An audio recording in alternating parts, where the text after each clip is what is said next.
Want to know why? Ask how. Howard the Humongous.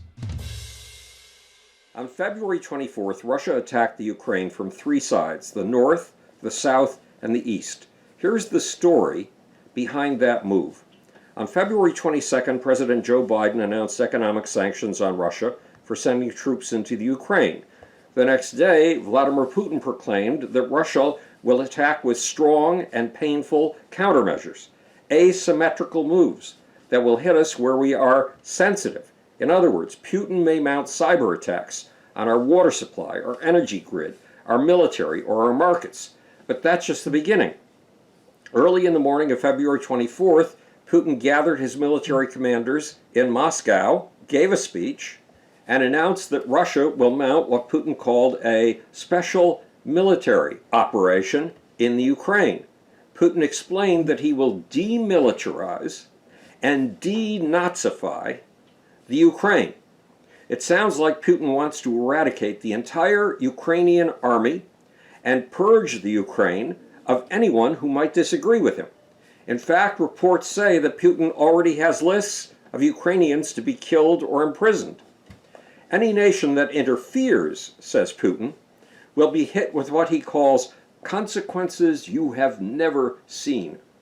Many interpreters feel that Putin is threatening to use nuclear weapons. Why are these attacks and counterattacks happening? Russia appears to be making the first moves in what could become the biggest war in Europe since World War II. Even if Vladimir Putin seizes control of the entire Ukraine, he is unlikely to stop there. How do we know? In December, Putin made his demands to Western leaders in writing.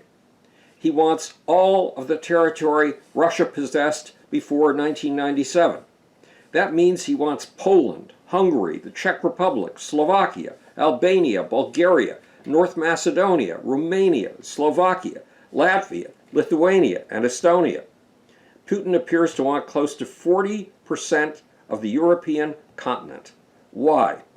In an article Putin published on the Kremlin website a few months ago, Putin implied that it had taken 1,000 years for Russia to assemble its empire, and he implied that he wants that empire back. Then, in a one-hour speech at 6 o'clock in the morning on February the 21st, Putin proclaimed that the Ukrainian nation is a fiction. Explained Putin, quote, "Since time immemorial, the people living in the southwest of what has historically been Russian land have called themselves Russians and Orthodox Christians. Western and Ukrainian historians disagree. So do many ordinary Ukrainians. But why is Vladimir Putin going for the conquest of Eastern Europe at this particular minute in time? He systematically weakened NATO from 2015 to 2020 by manipulating the politics in America, Britain, Italy, and the rest of Europe. He funneled money and disinformation to movements like England's Brexit and France's Frexit, movements to break up the European Union. And he encouraged American political leaders to insult our NATO allies. Meanwhile, Putin's cyber war against us helped set off a conflict between the American right and the American left, a conflict so severe that many now see it leading to a possible new civil war. What's more, Russia has cultivated a team of Putin cheerleaders in the USA, influential figures like Tucker Carlson, Mike Pompeo, and former President Donald Trump. Former President Trump called Putin's move on the Ukraine genius.